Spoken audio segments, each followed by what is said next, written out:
Hello everybody, my name is Rojo, and welcome back to Shadowrun for the Super Nintendo. So, when I introduced the game in the previous episode, we went through the game's short introduction and everything, I promised two things, that this was an action RPG and a point-and-click adventure. And I'm about to prove that to you right now. As you recall, we have amnesia, and we got shot in the street, but we're healed by a mysterious dog lady of some kind. Well, the first thing you gotta do in this situation, I suppose, is ask for help. Hello. Well, that didn't go very well. Fellas, if you don't mind. Hello? There's nobody here but us mice, you say. Well, alright, fair enough. You'll notice we have this cursor here that I can bring up a couple different ways. I can do it with the B button on the standard control setup, and then when I press B again on something, I can sort of do this song and dance. We'll examine this. On the US version here, we have these shortcuts, so I can press L to bring up the cursor and examine, or I can press R to bring up the cursor and take something.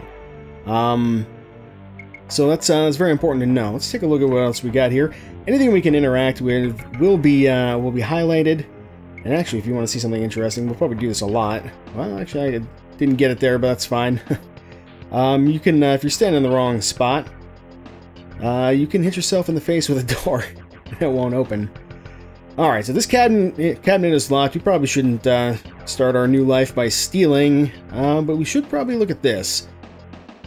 Armitage J, so that gives us a little bit of a hint as to who we are, at least. And this says warehouse number 5, a piece of paper that presumably was in our coat or something to that effect. There's not really anything else we can do here, so I think we should probably just leave. Now, there are a lot of doors that we could explore, but I do know this game fairly well. I've beaten it before. So, we're gonna move on here. Hey, you. What? You can't be alive? I saw you getting geeked by those hitmen. Welcome to the sort of dialogue screen. Not even sort of, it is the dialogue screen of the game. We have a few options here. We can talk, which will give us some more info. You're crazy showing your face again. You'd better get smart and pack a firearm, you'll wind up dead. Anything in bold, like firearm or hitmen, gets added to our handy-dandy little word list down here. So we can ask people about the sort of keywords that we've learned about. Alright, so you ain't got time to talk to a corpse, and what about hitmen? I want you dead. Yes, that would make sense. Alright, fair enough, man. Would you perhaps care to discuss what happened to me over a nice cold iced tea, perhaps? Hello? Ah, then, yeah, there you go. Hitman. Hello? Oh, that doesn't sound good. Okay. Welcome to part 2. We've got some combat here, the action RPG part. We need to immediately pick up this gun, and that's the wrong menu. You press Y, you can get into the quick items menu, but if you press start, you get this menu instead. We're going to use this Beretta pistol so that we can fire back. Have at thee, thy fiend, thy foul orc. And yes, indeed, fantasy elements with sci-fi and, I guess, modern elements as well, all at the same time, all as promised. So one thing that we can do here that is not something you can typically do is we can search these bodies. And this man has a handy-dandy leather jacket, which we are going to equip. Now the stats and everything are sort of loosely based on 2nd edition Shadowrun rules, I think, and I do mean loosely, but essentially, in this game, armor gives us a straight damage reduction against any attacks that come our way. So we'll take 1 less damage from any attack that hits us, including the possibility of taking 0. Eyes, you say. Hello, dog. Tread carefully, whelp. You have much to overcome. Hello, talking dog. Fantasy. Dog controls your destiny. Seek out 3 items of his favor and then seek his shrine. Tell me about dog. Alright then. I'm talking to a stray animal.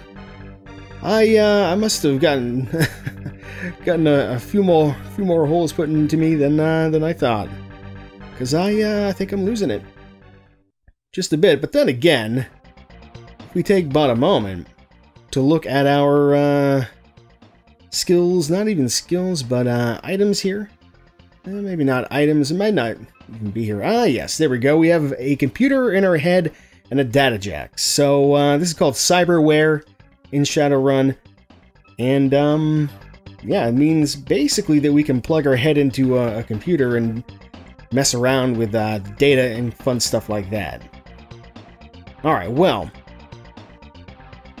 this dog seems to have secrets to tell me. Doggy, explain. Perhaps, if only, I could get closer. Let me set you free, dog friend. Come this way. Share with me your wisdom. Excuse me, businessman. Alright, well, that didn't quite go as planned, but he dropped his collar. Be free. Get the yoke of oppression off of thy neck, etc. We got a shiny dog collar. We're gonna take this 3 items of dog's favors of what the dog told us to get. Listen, it'll all start making sense maybe someday. We can also chat up these businessmen. They're not gonna have a whole lot to say, but we'll talk to them real quick. No keywords, and they're not gonna know anything about hitmen or firearms or anything. A copy of the new Luddite, you say? Posted the introduction of technology. Yeah, that would make sense based on the title of the magazine. You were pitching me? Take a hike, Bob. Alright, well. These people on the street don't seem particularly interested in chatting with us, but so be it. This guy just doesn't want to get mugged. Alright. You might notice a little bit of flicker. I apologize if you didn't notice, but now you can't unsee it. That's just a byproduct of my upscaler. It's not really much I can do about it. So it's sort of the price of playing on original hardware. You can see that window is open over there. We actually don't want to be here. That window, there's a man in there. He will shoot me if I get in his line of fire. So I'm going to go around in a bit of a different direction, I think. We need to explore the city a little bit. This is, I believe, downtown Seattle, more or less-ish. I don't think there's Pike Place Market in this game at all or anything. Oh, and there's somebody trying to shoot me. Probably a guy on the roof over there. Alright, let's take a look here. Oh. Hello? Seems familiar. There's a key in his pocket. He cannot speak, perhaps. What if I could be a good Samaritan and use this slap patch upon him? It is a healing item after all. I'm not using that on him. Well, I guess we know what kind of person A1J Armitage truly is. So this is a door key with the number 6 on it. We will try to take it. There we go. And you know, you look like you're in kind of rough shape. You're probably not going to need that either. I should have looked at it before I took it, I guess. Examine. The memo reads, Armitage to perform courier run to Matrix Systems 70-30 split. I knew this man. Apparently. Another item that we have that we haven't looked at is we have this matchbox. Has a Wastelands Club logo on the back. The mystery continues. Now we could go in that office up there, but there's nobody in it except for possibly people who would love to kill us. We'll get a taste of that momentarily. But let's come back this way. We're gonna check out this this other room, or this other building, I should say, that we were just in. Thankfully, the man who wants to end my life has closed his window, so we can check out each of these doors here for, wouldn't you know it, perhaps number 6. This is a little bit of a lie. apartments 7 and 8 are the same room. Apartment 3, apartment 4, apartment 5, and wouldn't you know it, apartment 6. I don't know that there's any way to get into a lot of these apartments. The doors are locked, as you would expect, and the owners of said apartments probably have the keys, and we'll never meet them. Alright, well, we took that one guy's apartment key, I guess. Let's take a look at this. This phone seems to be ringing. This video phone, even. How futuristic. Recorded message. Cancel your run, Jake. Okay. Hand over the files. We mean business. Drake. Bum, bum, bum, and the call cuts out. Alright, well, I'm gonna put 2 and 2 together here and guess that this was actually our apartment, and that guy, I don't know why he has our apartment key. Maybe we left it with him, but nonetheless, we are home, or so it would seem. Got some dark sunglasses here. We'll take these for now.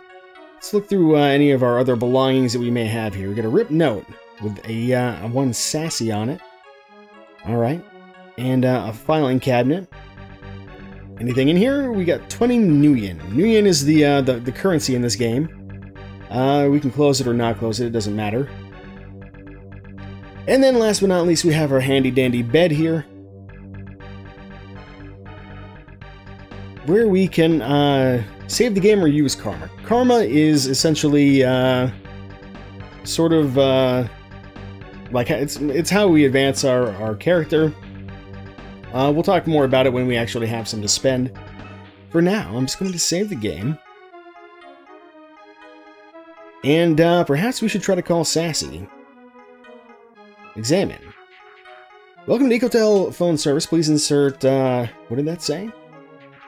Cred stick in slot. We do not seem to have a cred stick at the moment, I don't believe. No, we do not. You can use R and L to quickly navigate pages of this menu, and probably others like it, should you so choose. Perhaps we should meet the neighbors and let them know that we're okay. Hello, friend. Alright, the neighbors want to kill us. Very well. We shall defend ourselves as one is wont to do when being shot at, I suppose. And we have a mage here. So we got heavy dudes and mages as neighbors in some kind of office building. And as you can see, we can shoot all day, every day, and nobody will ask any questions at all. And we'll take these gentlemen's money. If we're too far away, we can't take it with the cursor. And then if we want, we can leave and come back. And wouldn't you know it, they had some more tenants hiding under the table, I guess. So this is how you get money, or one way you can get money, and how you can get XP, which becomes karma, like so. So let's go ahead and we'll take that, and we'll take that. We're gonna need a fair bit of nuyen. We're gonna need a fair bit of karma. I actually watched a speed run before starting up this playthrough and did some research as well, just to see if there are any interesting tidbits that I could show off. And you can definitely not level up as much as I'm probably going to. But yeah, I'm gonna play it a little safer, probably. I'm not gonna make you watch me grind for XP, and I'm probably not gonna have to do too much of it anyway. But speaking of XP, once we get enough of it, which is kind of like a hidden stat, I guess, but eventually when you get enough, it becomes 1 point of karma, we can level something up. However, to level something up, we need karma equal to the current number of the abilities. So to get any of these to level 4, we would need 3 karma. If we look at our firearm skill here, it's actually abysmal. We need to increase this. Each point of firearm is about I think it's actually literally a 12.5% chance increase to hit. Something like that. It's maybe not quite that, but I believe with with 7 firearm you can hit consistently with any weapon in the game. There's a little formula for it. Some weapons have better accuracy stats than others, which kind of add on to your firearm skill. So something else that I can show off, I think, real quick here, is something that I tested it, but I've never done it in a playthrough. There's a certain place that we can stand here if one is having some difficulty with the game. I'm going to try and see if I can get this. I think it's a little bit difficult because I'm pushing left and right now, and it's making me go kind of up and down because it's an isometric game, and then up and down on the D-pad made me go this way. But if I push two at the same time, I can actually, you know, kind of go straight up and down. But I need to get right about... I don't know if I have to be facing exactly properly, but let's try this. No, not quite. I think this is it. Okay, let's try. No, not quite. Show me the spot, my friend. So we have to stand right where those guys are standing. If we get this right, something magical will happen.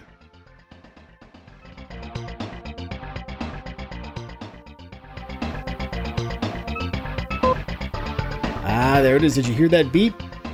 I'll make sure to have turned up the volume so that you can. Let's see what happens if we examine this matchbox again. That's awfully curious. Well, that's interesting.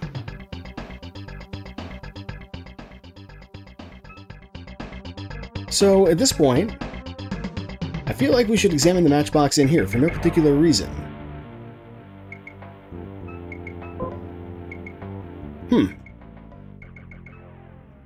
Well, that's odd. I guess our matchbox was somehow locked with a digital security pad? I don't know, but what if we open it? Welcome to the debug room. I found this on Game FAQs, along with another little trick. Basically, we can warp anywhere in the game with with the matchbox here. And then this down here is a invincibility cheat for Jake, allegedly. I've also heard it can soft lock the game. I don't know which is true. And then if we look at any of these waitresses here, we get